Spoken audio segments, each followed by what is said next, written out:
네, 오늘은 엘리야는 회오리 바람을 타고 하늘로 올라가더라라는 제목으로 함께 하나님의 말씀을 나누기를 원합니다.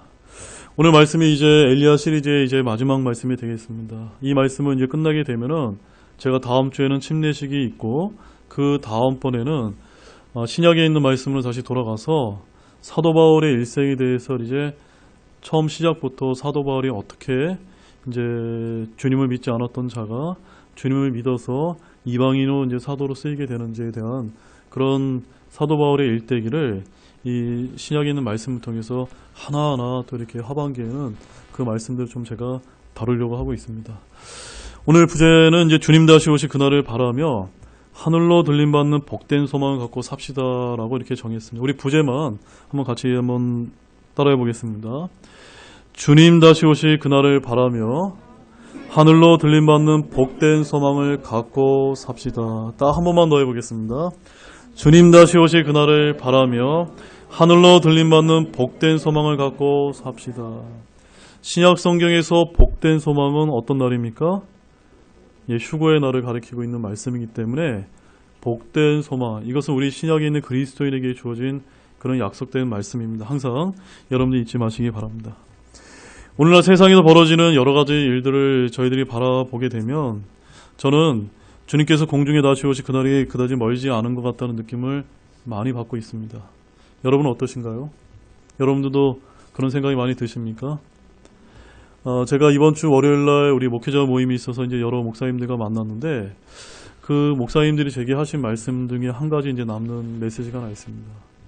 그전에는 그런 얘기가 없었는데 목사님들이 이런 얘기를 하시더라고요. 교회 시대가 끝이 거의 다 가까이 온 것 같다라는 이런 얘기들을 아주 이구동성으로 많이 하시는 것을 제가 들었는데 오늘 메시지하고 이렇게 맞춰봤을 때 정말로 그런 것 같다라는 생각을 제가 많이 갖고 있습니다. 한편으로는 우리가 이 교회 시대가 얼마 남지 않은 것 같은 이 시대를 사는 저와 여러분들로서는 점점 이 세상에서 교회가 핍박받는 시대를 급격히 접어들고 있기 때문에 여러분들의 영적인 스트레스가 굉장히 많은 것이 사실일 것이라고 저는 그렇게 믿고 있습니다. 그러나 우리가 다른 한편으로 우리가 생각을 해보게 되면 그만큼 우리가 공중에서 살아서 주님을 만나게 될 그리스도의 날이 더 가깝다고 우리가 볼 때는 저와 여러분들의 전성기라고도 이렇게 우리가 생각해 볼 수 있다는 점입니다. 아멘이세요? 그래서 결코 영적인 스트레스만 우리에게 있는 것이나 전성기라는 것, 전성기에 가깝다는 거 우리가 잊어서는 안 될 것입니다. 우리가 지난 몇 주간 엘리야의 이런 일대기를 살펴보면서 그가 하늘로 들림받기까지 사악한 아합 부부와 또한 바알 대언자들과 치열한 영적 전쟁을 치러왔음을 저희들이 잘 이제 배운 바 있습니다. 따라서 오늘날 신약 성도 역시도 주님 다시 오실 그날까지 저와 여러분들이 쉽지는 않지만 치르게 될 영적 전쟁 역시도 만만치 않음을 시사해 주는 것 같다는 것을 여러분에게 솔직히 말씀을 드립니다. 그러니까는 그리스도의 날이 우리 휴거의 그런 복된 소망이 있는 날까지 그냥 편안하게 우리가 주님 만날 그날을 소망하면서 가는 것이 아니라 어쩌면 이 마지막 때를 가면 갈수록 교회 시대의 끝이 되면 될수록 환경적으로는 어려울 수 있다는 것입니다. 그래서 저와 여러분들이 마음의 준비와 예비를 잘 하시는 여러분들이 되시라는 것을 제가 말씀을 드립니다. 자, 오늘 본문 말씀은 북이스라엘의 영적 회복을 위해 귀한 사역을 하던 엘리야가 대언자직을 마감하고 하늘로 들림받아 올라가는 내용을 다루고 있습니다. 엘리야가 승천하면서 자신의 후계자인 엘리사에게 대언자직을 계승하게 되는 사실도 오늘 이제 본문 말씀에 포함되어 있습니다. 이렇게 이제까지 엘리야는 어떤 삶을 살았습니까? 매우 극적인 삶을 살아왔다는 점입니다. 그리 시냇가에서 훈련, 또한 사르밧의 용광로와 같은 시련, 갈멜산에서 거둔 위대한 승리, 아합왕과의 몇 차례 정면 대결, 그리고 아합의 아들 아하시아를 향한 하나님의 메시지 전달 등 여러 인생 경로를 거치면서 엘리야는 당시에 하나님의 사람으로서 이루 말할 수 없는 그런 삶을 살아왔습니다. 또한 그러한 일들로 인해서 북이스라엘 전역에 널리 알려져 있었습니다. 정말로 용기와 겸손을 경배했던 이 엘리야는 평범한 사람이 생각할 수 없는 그런 삶을 살아왔음에 틀림이 없다는 점입니다. 그런데 오늘 본문에서는 엘리야는 그의 삶의 마지막 끝에 가서 그동안의 모든 경험보다 더 놀라운 경험이 기다리고 있었다는 점입니다. 그 경험이 어떤 경험일까요? 그것은 바로 죽음을 경험하지 않고 하늘로 들려 올라가는 승천 경험이었는데, 놀랍게도 그는 죽음을 경험하지 않은 역사상 단 두 사람 중에 한 명이 되는 큰 영광을 누리게 되었다는 점입니다. 그 두 사람 중에 첫 번째 사람이 누굽니까? 창세기 5장 21절에서 24절 말씀에 보게 되면 에녹이라는 사람이 이제 등장을 하고 있고, 두 번째 사람이 오늘 다루고 있는 엘리야라는 것을 우리가 알 수가 있습니다. 그런데 엘리야의 뒤를 이어서 앞으로 그리스도의 공중 강림이 이루어질 때 땅에 살고 있는 저와 여러분과 같은 이런 신약 성도들 역시도 죽음을 경험하지 않고 하늘로 들림을 받는 사람들이 될 것이라고 저는 그렇게 믿고, 여러분들 그렇게 믿고 계십니까? 물론 우리는 휴거가 일어나 그 날과 그 시각은 결코 알 수가 없습니다. 하지만 그리스도께서 공중에 강림하실 때 살아있는 성도들은 결단코 죽음을 경험하지 않을 것이라는 사실만큼은 성경을 통해서 저와 여러분들이 확신할 수 있다는 점입니다. 자, 이 점에 대해서 바울은 고린도전서 15장 51절에서 54절에서 그와 같은 사실을 아주 분명하게 강조하고 있습니다. 우리 고린도전서 15장 51절로 54절 말씀 한번 가보시겠습니다. 보라, 내가 너희에게 한 가지 신비를 보이노니 우리가 다 잠자지 아니하고 마지막 나팔 소리가 날 때 눈 깜짝할 새에 순식간에 다 변화되리라. 나팔 소리가 나매 죽은 자들이 썩지 아니할 것으로 일어나고 우리가 변화되리니 이 썩을 것이 반드시 썩지 아니함을 입고 이 죽을 것이 반드시 죽지 아니함을 입으리로다. 그리하여 이 썩을 것이 썩지 아니함을 입고 이 죽을 것이 죽지 아니함을 입을 때에는 기록된 바 사망이 승리 가운데서 삼켜졌도다 하신 말씀이 성취되리라. 제가 서두에 이제 저와 여러분들이 영적 스트레스가 많을지라도 저와 여러분에게 전성기가 될 수 있다고 말씀드린 이유가 바로 이 말씀 때문입니다. 교회사 2000년 동안 이 사도 바울의 이 고린도전서 15장 51절로 54절 말씀이 우리 성도들에게 소망을 가져다주는 말씀이었습니다. 그러나 그 어느 누구도 이 말씀의 성취를 경험한 사람은 단 한 사람도 없었습니다. 그러나 어쩌면 저와 여러분들은 그런 성취를 저희들이 목격하는 삶을 살지도 모른다는 그런 시대 가운데 살고 있기 때문에 우리가 전성기 가운데 살고 있다라고 말씀을 드린 겁니다. 저는 이런 말씀들처럼 여기 계신 모든 분들이 살아서 마지막 나팔 소리가 날 때를 경험하시게 된다면 눈 깜짝할 사이에 구름들 속으로 채워 올라갈 때 죽지 않고 순식간에 다 변화되어 하늘로 들림받는 모든 분들이 되시라고 그렇게 믿고 있습니다. 여러분들 그렇게 확신하고 계십니까? 그렇게 소망하시기 바랍니다. 그런데 오늘 본문의 엘리야의 이야기에서 가장 놀라운 일을 말씀을 드리면, 앞서도 제가 언급을 해드렸다시피 신약 성도가 언제 휴거될지 그 날과 그 시각은 알 수 있습니까? 없습니까? 전혀 알 수가 없습니다. 그러나 당시 엘리야는 자신이 죽음을 경험하지 않고 하늘로 들려 올라갈 것을 이미 알고 있었다는 그런 차이점이 있다는 점입니다. 이런 차이점은 교리적으로 엘리야의 휴거가 7년 환란기 때 일어날 환란 후 휴거의 상황을 예표하는 것이라면 신약 성도의 환란 전 휴거가 다른 경륜에 속해 있기 때문이라는 것을 여러분들이 잘 구분하시기 바랍니다. 어떤 경륜이요? 완전히 다른 경륜에 있기 때문에 이런 차이점을 가진다는 점입니다. 우리 계시록 11장 12절 말씀만 가보십시오. 그들이 하늘로부터 자기들에게 이리로 올라오라 하고 말씀하시는 큰 음성을 듣고 구름 속에서 하늘로 올라가니 그들의 원수들이 그들을 바라보더라. 저와 여러분들이 신약 성도들이 우리가 복된 소망 가운데 하늘로 들림받을 때는 우리 원수들이 바라보게 됩니까? 안 보게 됩니까? 바라보는 일은 없습니다. 우리는 눈 깜짝할 새에 사람들이 어떤 상황이 일어난지도 거의 모르는 가운데 많은 사람들이 천둥이 쳤다고 얘기하면서 굉장히 혼란한 상황이 올 것입니다. 그러나 7년 환란기 끝에 오는 이 환란 후 휴거는 저희들이 관련된 휴거가 아니기 때문에 많은 원수들이 바라보는 그 지상재림의 때와 관련이 있다는 점입니다.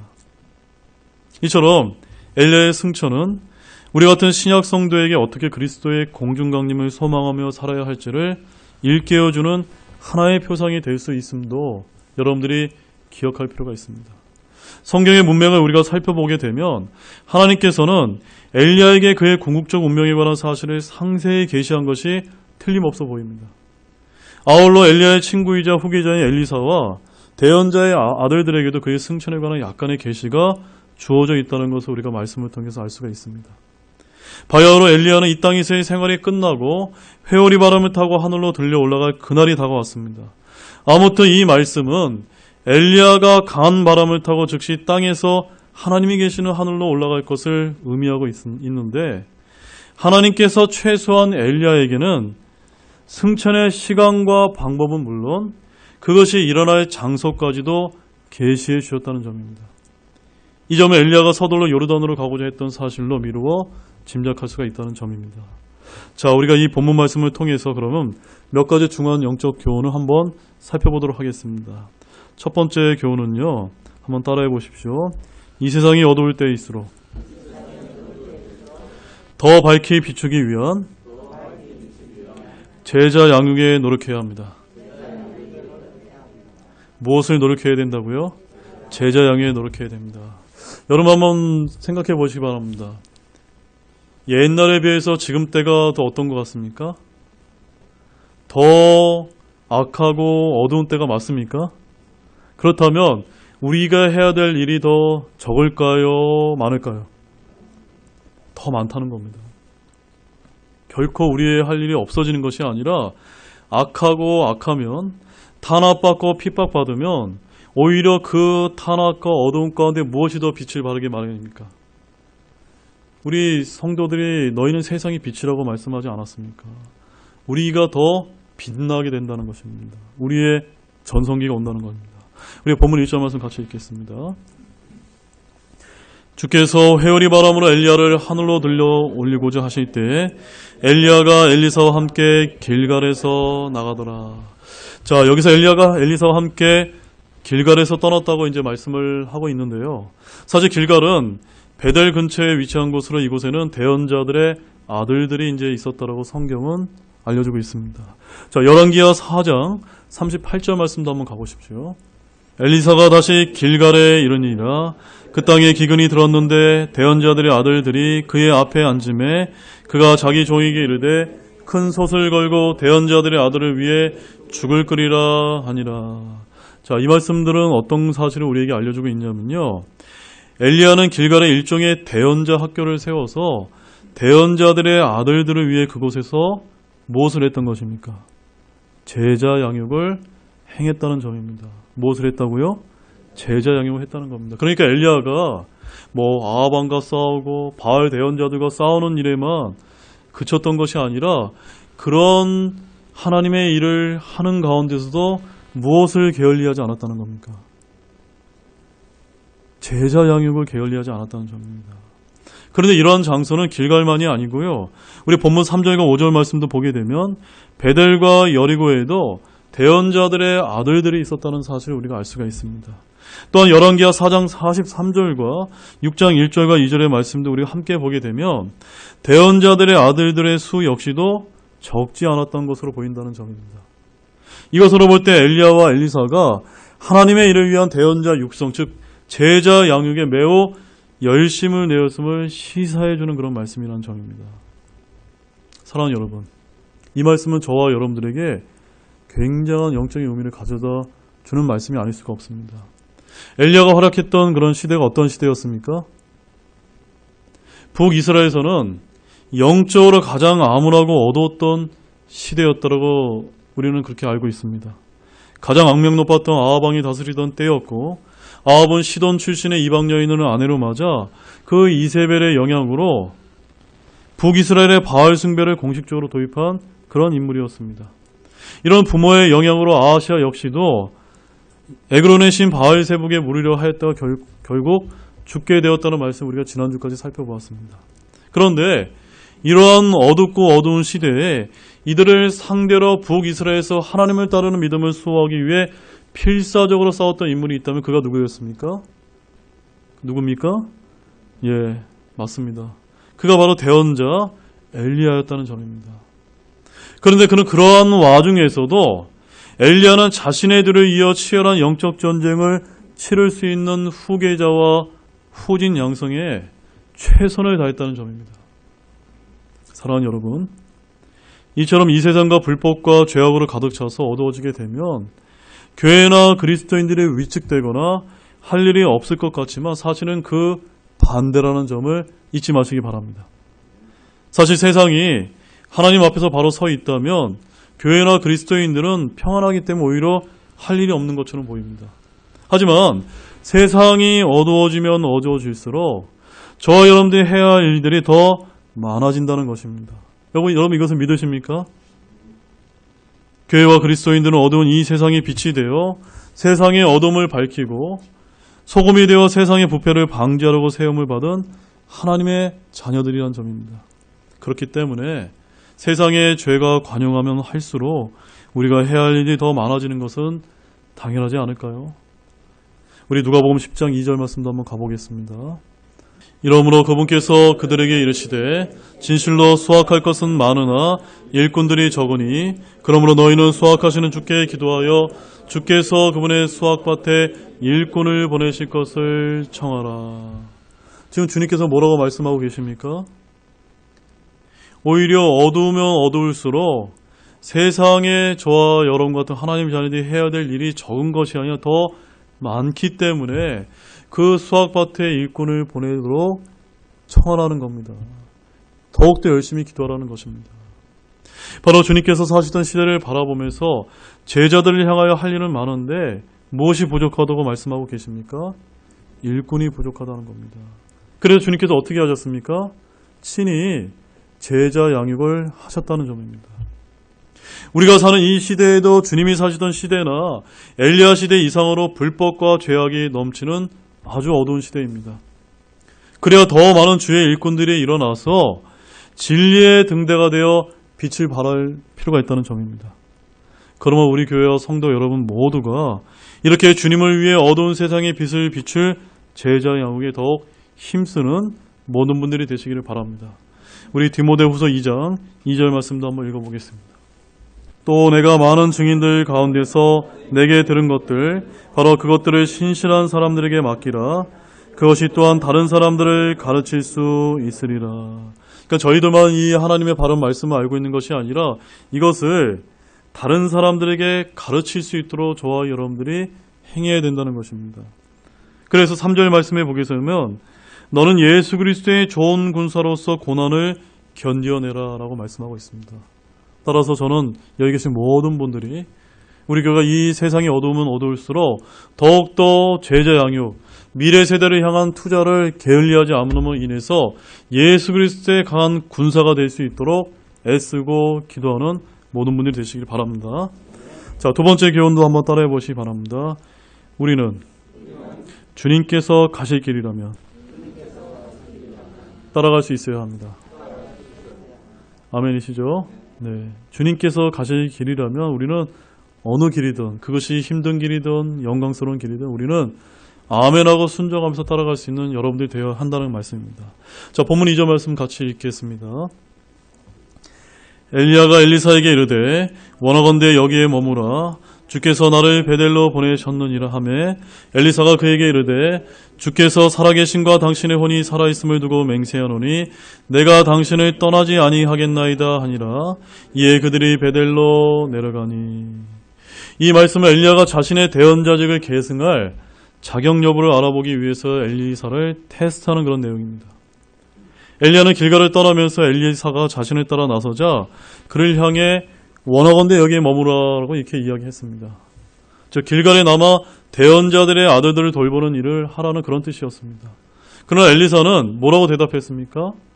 당신의 혼이 살아있음을 두고 맹세하노니 내가 당신을 떠나지 아니하겠나이다 라고 이렇게 대답했다는 점입니다. 여기서 당신의 혼이 살아있음이라는 뜻은요 바로 스승인 엘리야의 목숨과 혼이 있는 곳까지라고 하는 그런 의미입니다.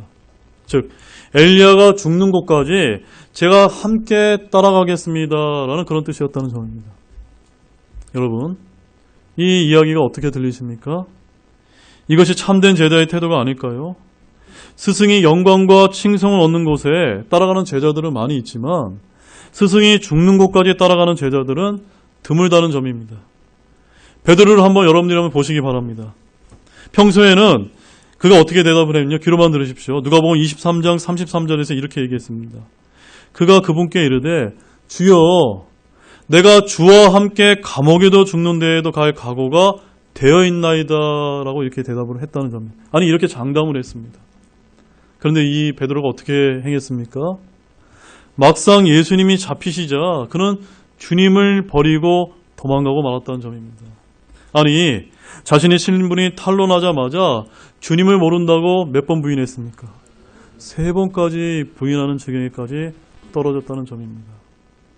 물론 베드로는 부활하신 주님을 만난 이후로는 배반하지 않고 죽기까지 주님을 전하면서 마침내 순교당한 것으로 그렇게 알려지고 있습니다.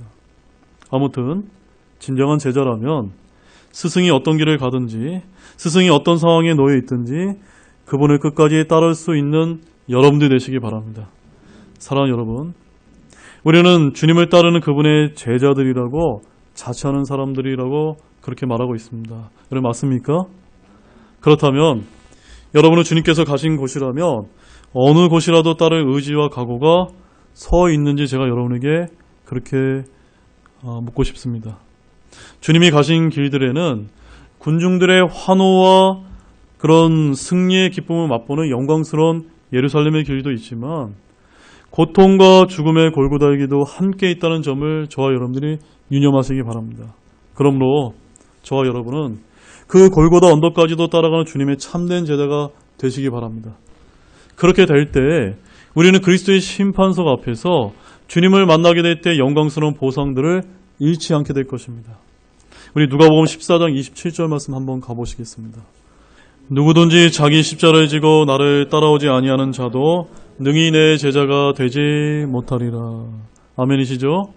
하나님께서 여러분의 삶 가운데 허락하신 다양한 모양의 십자가가 있을 것입니다. 그 십자가를 지는 것이야말로 주님의 참된 제자가 되는 길이라는 것을 믿으시기 바랍니다.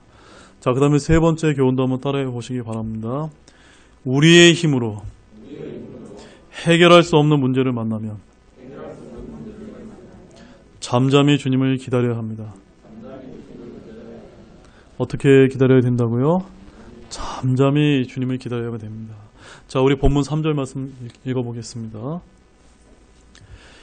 베델에 있던 대언자들의 아들들이 엘리사에게 나와 그에게 이르되 주께서 오늘 당신의 주인을 당신의 머리 위로 데려가실 줄을 아시나이까 하매 그가 이르되 참으로 나도 아노니 너희는 잠잠하라 하니라.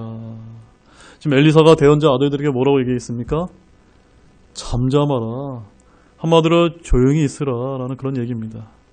여기서 대언자들의 아들들이 이 엘리야가 하늘로 들림받아 올라가서 떠날 것을 매우 걱정하는 그런 내용을 이제 담고 있는 것입니다.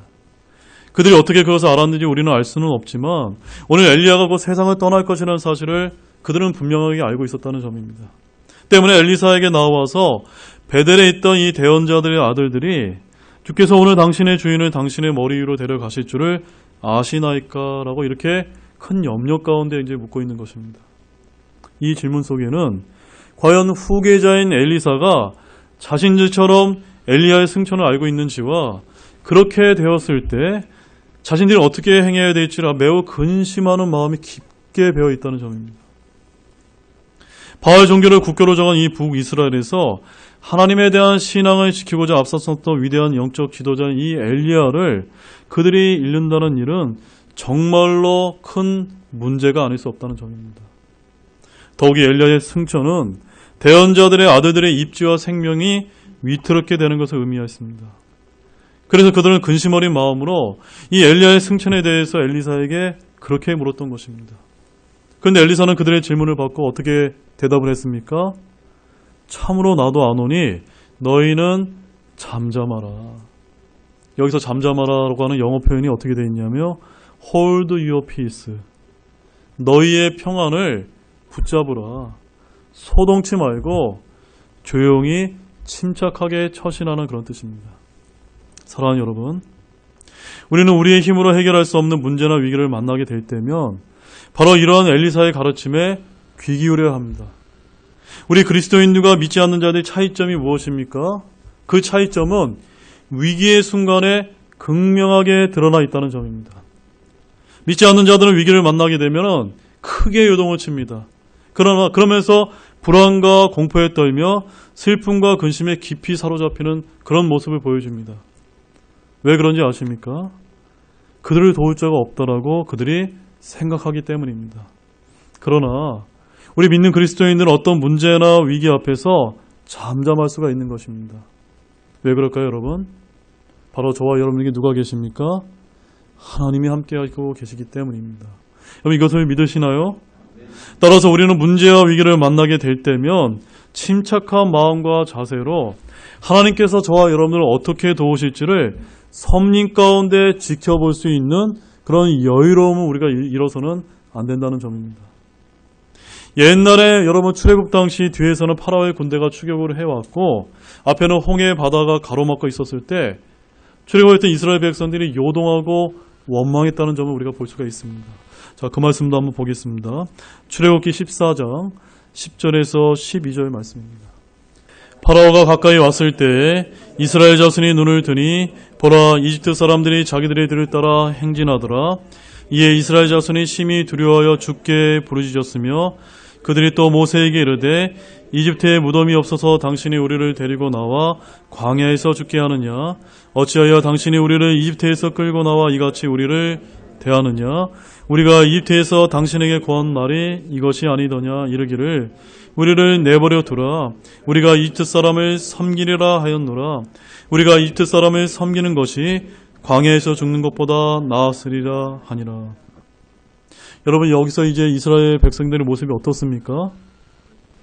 굉장히 불평과 원망과 두려움과 염려 가운데 있는 모습을 우리가 볼 수가 있습니다. 그런데 이런 모습들이 다른 누구의 모습이 아니라 바로 저와 여러분의 모습일 수 있다는 점입니다. 마찬가지로 뒤에서는 파라오의 군대가 따라오고 앞에는 홍해 바다가 가로막혀 있는 그런 상황이라면 여기 계신 어느 누구도 이런 백성들의 모습과 다른 모습으로 우리가 가지지 못한다고 그 어느 누구도 장담할 수 없다는 점입니다. 그런데 모세는 이런 백성들을 향해서 다음과 같이 이제 얘기했습니다. 13절 말씀 보십시오. 모세가 백성에게 이르되 너희는 두려워하지 말고 가만히 서서 오늘 주께서 너희에게 보여주실 그분의 구원을 보라. 다시는 너희가 오늘 본 이집트 사람들의 영원히 또 보지 아니하리라. 아멘이시죠? 바로 이런 믿음이 저와 여러분들에게 필요하다는 것입니다. 이 결과 홍해의 기적이 일어났고 이스라엘 백성은 구원받았으며 파라오의 군대는 홍해에 가라앉게 되었다는 점입니다. 사랑하는 여러분, 저와 여러분이 감당할 수 없는 문제들에 대해서는 잠잠히 있어서는 안 되지만 또한 기도로 하나님의 도우심을 구하는 가운데 최선을 다해서 해결하려고 노력을 해야 됩니다. 그러나 우리의 힘과 능력으로 감당할 수 없는 정말로 커다란 문제가 우리에게 임했을 때는 오히려 어떻게 해야만 됩니까? 잠잠히 하나님의 섭리를 기다려야 된다는 점입니다. 왜냐하면 그 문제는 누구만이 해결해 주실 수 있기 때문입니까? 오직 하나님만 해결해 주실 수 있는 그러한 일이기 때문입니다. 물론 기도하며 주님의 도우심을 구하고 최선을 다하는 노력을 하지 않아도 된다는 그런 의미가 아닙니다. 여전히 노력은 하되 여기서 잠잠하라는 이런 것은요, 입을 열지 않고 염려와 불평을 내려놓으라는 그런 뜻입니다. 우리 시편 39편 9절 말씀 한번 가보겠습니다. 주께서 이를 행하셨으므로 내가 말을 하지 아니하고 입을 열지 아니한나이다. 너무나 귀하지 않습니까? 바로 주님께서 우리에게 원하신 것은 바로 이것입니다. 우리가 기도 가운데 염려 불평하지 않고 잠잠히 있게 됐을 때 그 하나님의 섭리에 따라서 이 세상이 이루어지는 것을 보면서 우리가 오직 주님께만 영광을 돌려야 된다는 그런 말씀입니다. 따라서 이 엘리야의 승천은 대언자의 아이들에게는, 그런 아들들에게는 매우 염려되고 굉장히 불행한 일로 보였지만 사실은 그런 것이 아니었다는 점입니다. 오히려 새로운 인물인 엘리사를 세우시려는 하나님의 귀한 섭리였다는 점입니다. 자, 이제 네 번째 교훈도 한번 따라해 보십시오. 주님 다시 오실 그날을 바라며 하늘로 들림받는 복된 소망을 갖고 살아야 합니다. 아멘이시죠? 우리 본문 6절 말씀 같이 읽겠습니다. 엘리야가 또 그에게 이르되 원하건대 여기에 머무르라. 주께서 나를 요르단으로 보내셨느니라 하매 그가 이르되 주께서 살아계심과 당신의 혼이 살아있음을 두고 맹세하노니 내가 당신을 떠나지 아니하겠나이다 하고 그들 둘이 계속해서 가니라. 마침내 이제 엘리야는 최후의 목적지인 요르단에 도착을 했습니다. 엘리사는 엘리야에게 내가 당신을 떠나지 아니하겠나이다 라고 이렇게 맹세했습니다. 그러나 엘리야는 사실 길갈에서부터 줄곧 엘리사를 떼어놓으려고 노력했습니다. 이는 엘리야가 자신의 후계자가 될 엘리사를 귀찮아서 떼어놓으려고 했던 것이 아니라 그를 시험하기 위해서였습니다. 그래서 엘리야는 가는 곳마다 2절과 4절과 6절 말씀을 보게 되면 엘리사에게 뭐라고 얘기했냐면 여기에 머무르라 라고 이렇게 얘기했었습니다. 그러나 엘리사는 어떻게 했습니까? 이 엘리야 곁에 결코 떠나지 않고 계속해서 따라갔다는 점입니다. 사랑하는 여러분, 저와 여러분의 삶에도 이런 엘리사와 같은 사람들이 필요할 줄로 믿습니다. 이런 사람들은 항상 저와 여러분을 위하고 우리와 함께 거하며 우리가 필요할 때 늘 곁에 존재하는 그런 자들입니다. 그들은 우리에게 항상 귀를 기울이고 우리를 돕고 비판할 때 위로하며 우리를 위해 기도해주고 공경에 처했을 때 함께하고 우리를 격려하며 객관적인 판단을 내릴 수 있도록 조언을 하는 그런 자들이라는 점입니다. 특히 우리는 마라톤과 같은 이 긴 신앙 여정에서 이러한 지체들이 필요하고 다른 형제자매들에게 이와 같은 지체들이 될 수 있도록 저와 여러분들이 섬길 필요가 있다는 점입니다. 이제 두 사람은 마침내 요르단에 도착을 했고 그 순간 갑자기 놀라운 광경이 펼쳐지기 시작했습니다. 저와 여러분은 엘리야가 하늘로 들려 올라가는 장면을 기억하는데 그 전에도 놀라운 기적을 이미 하나님께서 베푸셨다는 점을 잘 기억하지 못하는 경우가 있는데요. 우리 본문 7절과 8절 말씀도 한번 보시겠습니다. 대언자들의 아들들 중에 50명이 가서 멀리 서서 바라보는데 그들들이 요르단 옆에 섰더라. 엘리야가 자기의 겉옷을 취하여 둘둘 말아 물들을 치매 물들이 여기저기로 갈라지매 그들들이 마른 땅 위로 가니라. 자, 여러분 이 말씀에서 어떤 장면이 연상이 되십니까? 네, 마치 하나님께서 홍해 바다를 가르는 모세의 기적이 생각나지 않습니까? 이 경우에도 마찬가지로 엘리야가 자신의 겉옷을 둘둘 말아서 물들을 치니까 요르단강이 갈라져서 엘리야와 엘리사가 마른 땅 위로 걸어서 강을 건널 수 있는 그런 기적이 이제 베풀어졌다는 점입니다. 자, 9절 말씀 한번 보십시오. 그들이 건너매 엘리야가 엘리사에게 이르되 그분께서 나를 내게서 데려가시기 전에 내가 너를 위하여 무엇을 해야 할지를 구하라 하니 엘리사가 이르되 원하건대 당신의 영이 2배 몫이 내 위에 있기를 원하나이다 하매. 자, 이제 요르단강을 다 건넌 후 엘리야는 하나님께서 자신을 하늘로 데려가시기 전에 자신이 엘리사를 위해 무엇을 해야 할지를 간구하라고 이렇게 말했습니다. 그러자 엘리사는 지체 없이 마치 기다렸다는 듯이 뭐라고 대답을 했습니까? 원하건대 당신의 영이 2배 몫이 내 위에 있기를 원하나이다 라고 이렇게 대답을 했다는 점입니다. 이 말의 뜻은 스승이 엘리야가 1세 동안 위대한 기적들을 행했는데 자신은 그 2배의 영이 임하여 능력을 행하기를 원한다는 그런 말이었습니다. 우리는 여기서 주저하지 말고 하나님께 큰 것을 구할 수 있어야 함을 배우게 됩니다. 다만 여기서 오해해서는 안 되는 점은요, 이거 여기서 말하는 큰 것은 물질이나 재물을 말하는 것이 아니라는 점입니다. 즉 하나님의 사역을 위해 영적으로 큰 것을 소망할 줄 아는 그런 자들이 되어야 된다는 점입니다. 우리는 엘리사를 통해 때로는 원대한 영적 비전을 품는 법도 배울 필요가 있다는 점을 배우게 됩니다. 그런데 하늘에서 불을 내려오기 위해 하는 등 많은 위대한 기적들을 하나님께 구한 바 있었던 이 엘리야조차도 이런 엘리사의 이런 요구 앞에서 약간 놀라는 듯한 그런 이제 모습을 보여주게 되었습니다. 본문 10절 말씀을 읽겠습니다. 그가 이르되 내가 어려운 일을 구하였도다. 그럼에도 불구하고 그분께서 나를 내게서 데려가시는 것을 내가 보면 그 일이 그렇게 내게 이루어지려니와 그렇지 아니하면 그에게 이루어지지 아니하리라 하니라. 엘리사는 그 순간에 엘리야를 결코 놓치지 않겠다고 본문 4절에서 굳게 결심을 했습니다. 아마도 엘리사는 눈을 깜빡거리지 않으려고 노력을 했을 것입니다.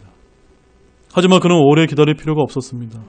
엘리야가 하늘로 들려 올라가는 일이 곧바로 이루어졌기 때문입니다.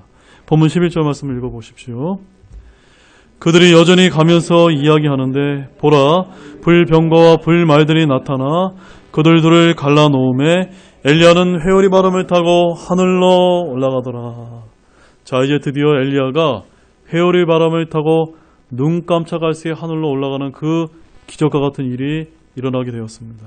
사랑하는 여러분, 여기서 이 엘리야와 엘리사 두 사람이 여전히 가만히 이야기를 나누었다고 하고 있는데 어떤 이야기를 나누게 되었을까요?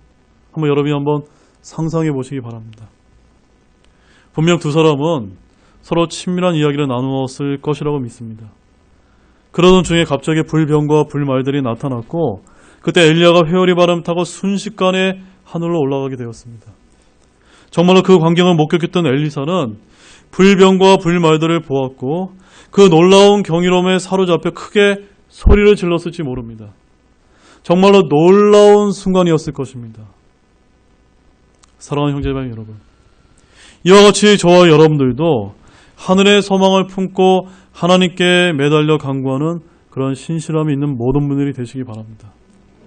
엘리사 외에도 수많은 대언자들의 아들들이 있었지만 오직 엘리야의 승천이라는 놀라운 역사를 경험한 사람은 누구뿐이었습니까? 엘리사였을 뿐이라는 점입니다. 그리고 두 배의 영감을 얻을 수 있었던 것 역시도 엘리사였을 뿐이었습니다. 엘리사가 그런 축복을 누렸던 이유 중에 하나는 바로 그에게 하나님의 사역을 훌륭히 감당하고자 하는 하늘을 향한 거룩한 소망과 그에 대한 신실한 간구가 있었기 때문이라는 점입니다. 저와 여러분 세상을 살아가는 동안에 이런 이 세상에 있는 일에서는 신실하지만 하늘의 소망과 관련해서는 신실하지 않을 때가 너무나 많이 있습니다. 따라서 신실하게 간구하되 하나님께 대한 하늘의 소망을 품고 간구하는 그런 그리스도인들이 되시기를 진심으로 소망합니다.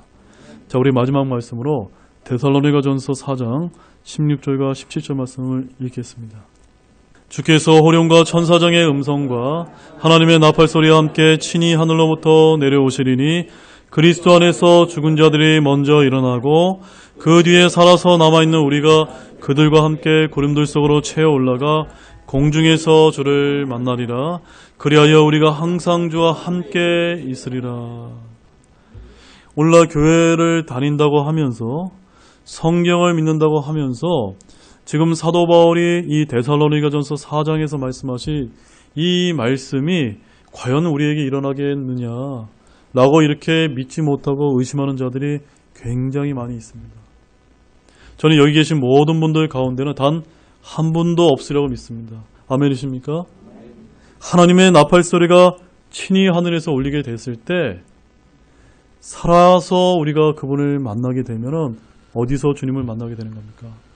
공중에서 주님을 만나게 되는 그 복된 소망의 날을 귀하게 바라시는 모든 분들이 되시기 바랍니다. 이제 결론을 맺겠습니다. 오늘 말씀에 우리는 네 가지 영적 교훈을 발견했습니다. 첫 번째는 이 세상이 어두우면 어두울수록 더 밝히 비추기 위한 제자 양육에 애써야 된다는 점입니다. 둘째는 우리는 주님께서 가신 길이라면 어딘지 따라갈 수 있어야 된다는 점입니다. 세 번째는 우리의 힘으로 해결할 수 없는 문제를 만나면 어떻게 해야만 됩니까? 잠잠히 기다릴 줄 알아야 된다는 점입니다. 네 번째, 주님 다시 오실 그날을 바라면서 하늘로 들림받는 복된 소망을 갖고 살아야 된다는 점입니다. 사랑하는 여러분, 하나님의 위대한 대언자였던 이 엘리야는 하늘로 들려 올라갔습니다. 그러나 하나님께서는 이제 엘리사라는 탁월한 대언자를 예비하셔서 엘리야의 후계자로 이스라엘에 남겨놓으셨습니다. 여기서 우리는 두 가지 큰 교훈을 마지막으로 기억할 필요가 있습니다. 먼저 주님의 뒤를 끝까지 따르는 그리스도인만이 주님의 영광을 체험할 수 있다는 점입니다. 즉 그리스도인 역시도 이 엘리사처럼 길갈에서 베델로, 베델에서 여리고로, 여리고에서 요르단 강 저 건너편까지라도 주님을 따르는 신실한 제자가 되어야 된다는 점입니다. 그 다음 땅에서 신실하고 주님으로 인한 고난을 당한 그리스도인은 그 보상을 하늘의 영광으로 풍성히 받게 될 것을 잊지 마시기 바랍니다. 엘리야가 상상도 못한 영광성으로 높이 들려 올라간 것처럼 저와 여러분들 역시도 예수 그리스도께서 공중에 다시 오시게 될 때 눈 깜짝할 사이 호련히 변화되어서 사랑하는 주님을 공중에서 만나게 될 것입니다. 그리고 그때 고난 많은 이 세상에서 눈물로 인내하며 믿음의 경주를 잘 마친 우리의 믿음에 대해서 주님께서 여러분에게 신실하게 보상해 주실 줄로 믿는 여러분들이 되시기 바랍니다. 따라서 우리는 다시 오실 그날을 소망하면서 이 세상에서 어려움을 헤쳐나가서 영광스러운 보상을 받게 되는 모든 분들이 되시기를 우리 주 예수 그리스도의 이름으로 축원드립니다. 다 같이 일어나시겠습니다.